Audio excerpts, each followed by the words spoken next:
Welcome to Mythos AI, your source for Cliff's Notes on complex subjects. Join Anna and Phil for yet another engaging conversation. Welcome to our deep dive into information theory.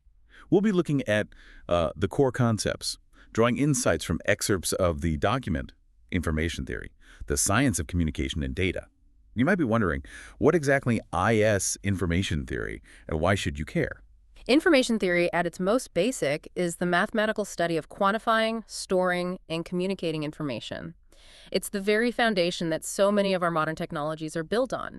Everything from how your smartphone compresses data to the algorithms that drive the newest advances in AI. So we're talking about how we transmit and understand information at its essence. Precisely. It explores the fundamental limits of data compression, the difficulties of transmitting data reliably over channels that have noise, and the strategies for ensuring secure communication. It sounds incredibly complex. It can be. Where did this field even begin? The origins of information theory can be traced back to a landmark paper published in 1948, titled A Mathematical Theory of Communication. The author, Claude Shannon, is considered the father of information theory. His work was that revolutionary. Absolutely. It revolutionized the way we think about information and communication.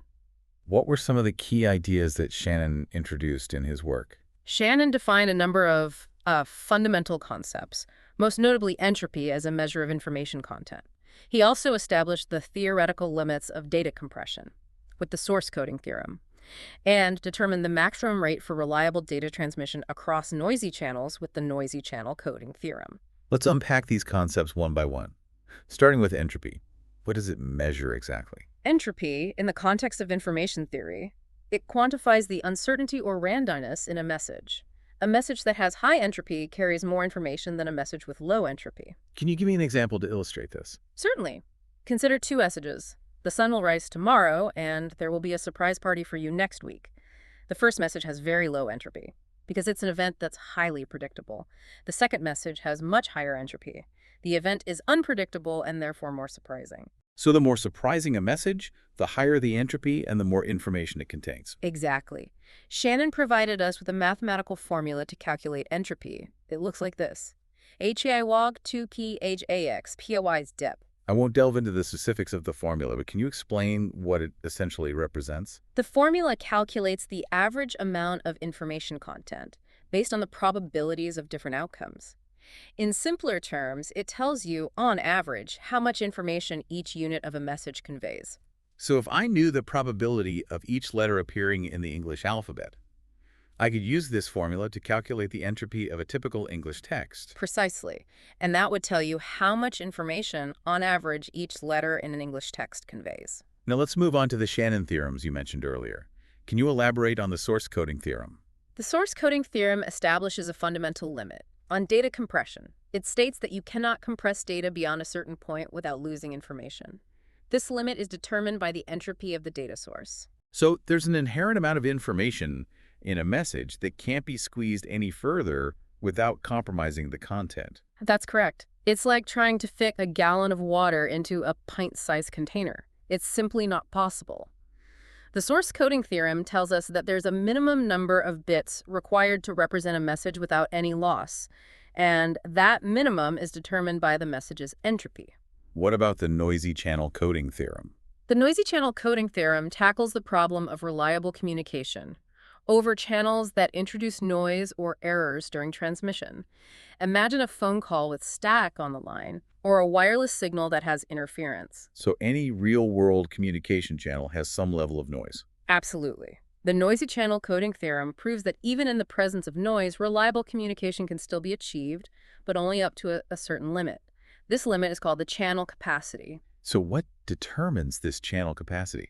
Channel capacity depends on two main factors: bandwidth and the signal-to-noise ratio. Bandwidth refers to the range of frequencies available for transmitting data. A wider bandwidth allows for more data to be sent per unit of time. So bandwidth is like the size of the pipe carrying the data, and a wider pipe allows for more data to flow through. A good analogy. The signal-to-noise ratio, or SNR, measures the strength of the signal you want, compared to the background noise. A higher SNR means a cleaner signal, allowing for more reliable data transmission. So the higher the bandwidth and the cleaner the signal, the greater the channel capacity. Precisely. Shannon provided a formula to calculate channel capacity. C log 2, 1 plus Sn, C B log 2 left 1 plus 1 plus Ns, where B is the bandwidth and Sn is the signal-to-noise ratio. These are all fundamental concepts, but how are they applied in practice to deal with the inevitable noise in communication systems? That's where redundancy and coding techniques come into play. Right. We mentioned redundancy earlier. Can you elaborate on how it's used to mitigate the effects of noise? Redundancy involves adding extra information to the data that's transmitted to help detect and correct errors that might occur during transmission. Think about sending a message twice, or repeating a key piece of information to ensure it is received correctly. So it's like adding a safety net to ensure the message gets through, even if some parts are lost or corrupted. Exactly. Coding techniques provide a systematic way to introduce redundancy. There are two main types of codes: error-detecting codes and error-correcting codes. Can you explain the difference between these two? Error-detecting codes are designed to identify if an error has occurred during transmission. They can tell you something went wrong, but they can't fix the error. Error-correcting codes can both detect and correct errors, allowing for the recovery of the original message even if some bits have been flipped or lost. So error-correcting codes are like having a built-in repair mechanism for our data. That's a good way to think about it. These concepts are fascinating. Is there more to uncover regarding the mathematics involved? Yes, the math can become fairly intricate, but it is worth exploring further. Let's return to the entropy formula for a moment. As we discussed, it quantifies the average information produced by a data source. It helps determine the theoretical minimum number of bits required to encode a message without any loss. This is essential for data compression. So it tells us how compact we can make a message without throwing away crucial information. Precisely. Then there's mutual information. This metric measures the amount of information one random variable provides about another. For instance, knowing the temperature outside tells us something about the likelihood of rain. So mutual information helps us understand the relationship between different pieces of data. Exactly. This concept is used widely in machine learning, particularly for feature selection. In this process, we identify the variables most informative for predicting a specific outcome. And what about Kullback-Leibler divergence? Ah, yes. Also known as relative entropy. KL divergence measures how one probability distribution diverges from a second expected probability distribution. Essentially, it quantifies the difference between two probability distributions. Can you give an example? Imagine you have a model predicting the weather and want to compare its predictions to the actual observed weather patterns. KL divergence could help you measure how well your model's predictions match reality. So it's a way of assessing a model's accuracy. Indeed. It's also used in machine learning, specifically for training variational autoencoders. This is all incredibly complex, but you're explaining it in a way that I can follow.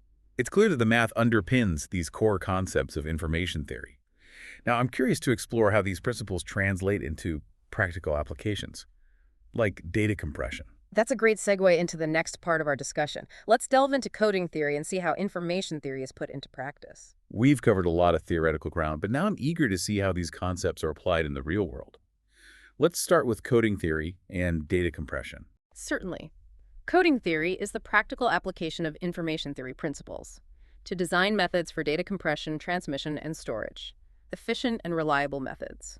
I remember we touched upon Huffman coding and LZW earlier as examples of lossless data compression techniques. Could you explain how these methods work? Absolutely. Huffman coding is a clever algorithm that assigns variable length codes to input characters based on their frequency of occurrence in the data. More frequent characters get shorter codes, while less frequent characters receive longer codes. So it's all about optimizing the encoding scheme to minimize the size of the compressed data overall. Precisely. Think of it like Morse code, where frequently used letters like E and T have shorter codes. Huffman coding generalizes this idea to create a code for any given set of data, uniquely tailored, ensuring optimal compression. And what about the Lempel-Ziv-Welch algorithm, LZW? How is it different from Huffman coding? LZW takes a different approach. Instead of focusing on individual characters, it looks for repeating sequences of characters in the data. It then replaces these repeating sequences with shorter codes, creating a dictionary of patterns that commonly occur. So it's particularly effective at compressing data with lots of repetitive patterns. Exactly.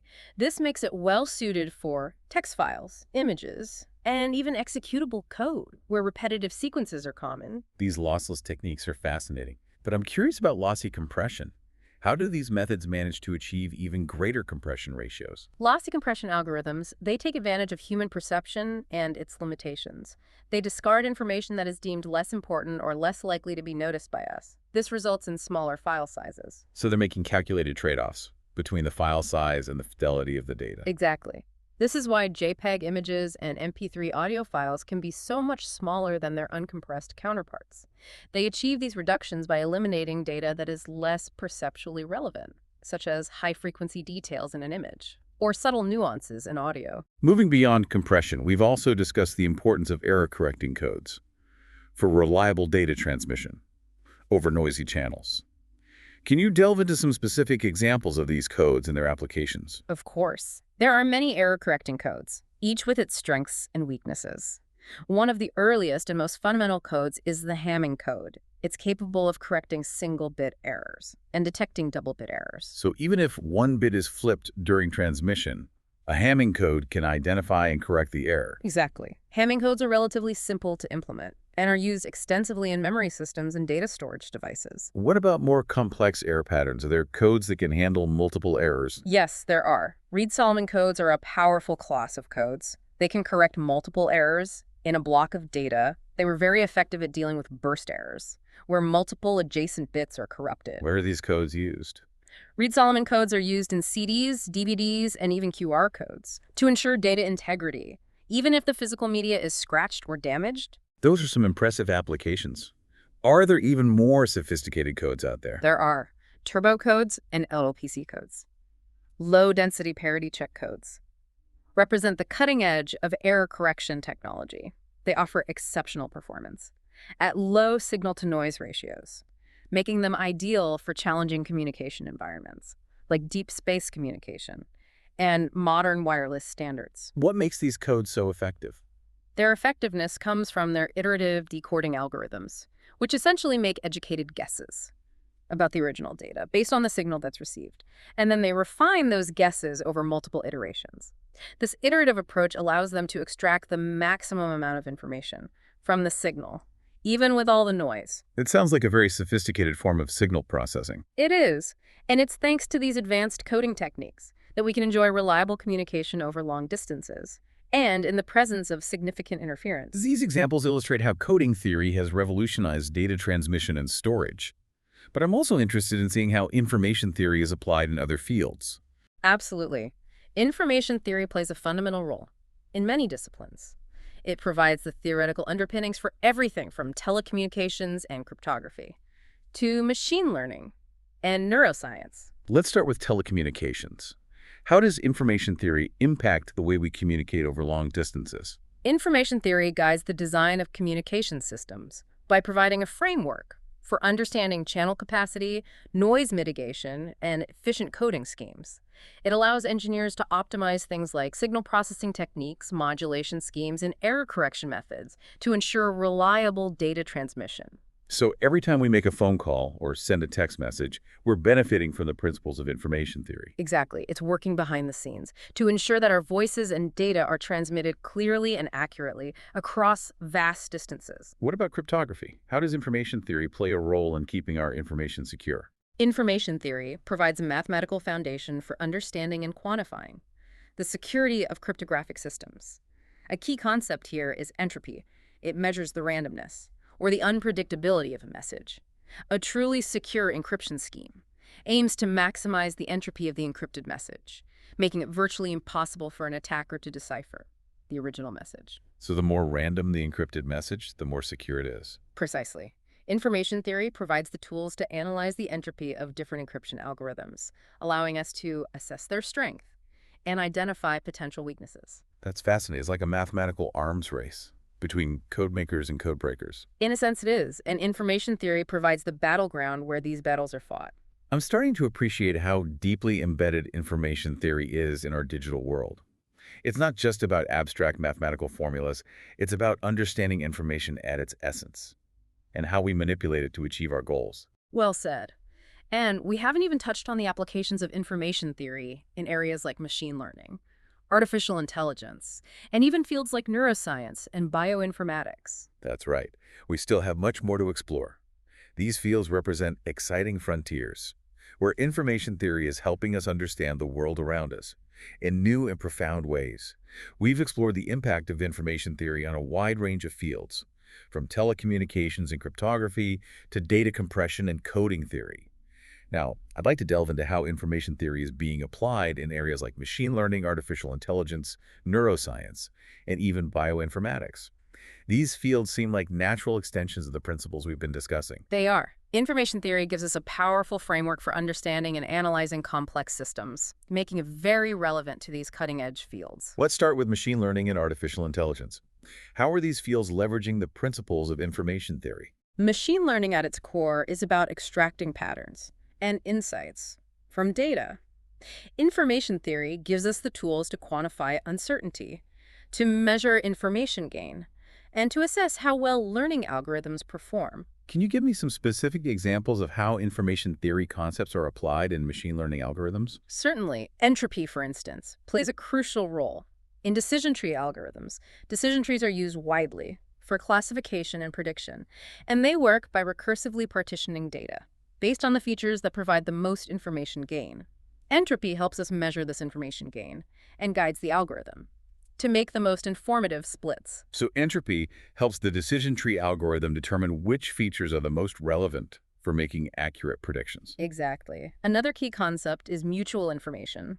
It measures how much information one random variable contains about another.